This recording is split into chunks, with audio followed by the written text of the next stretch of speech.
السلام عليكم. انا اخوكم من الجزائر. الجزائر والمغرب خاوه ما كاين عداوه. انا كنت في السجن هنا في الجزائر في ولايه تلمسان، كان معايا اخ من المغرب بالضبط من فيكيك.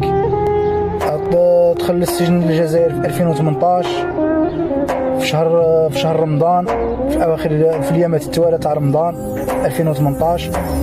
من ذاك الوقت ما تواصلش مع العائله نتاعه، ما يعرفوا عليه حتى حاجه وهو ما يعرف عليهم حتى حاجه. وهو دروك راه متواجد في السجن في ولايه تلمسان في منطقه اسمها عين فزا. كان معايا، انا خرجت 21 افريل 2023، كان معايا في نفس القاعه وكان ياكل معايا، وخليته في حاله شويه مسكين، مقلق على والديه، مقلق على ولادها صغار، خلى ولادها صغار ما يعرف عليهم حتى حاجه. وراني متواصل معك اخويا حمانه، وان شاء الله ما تخيبنيش، ان شاء الله هذا الفيديو تاعي يوصل لكاع الولاد في كيك. الانسان هذا اسمه سعد الطيب واخوه اسمه سعد الميلود.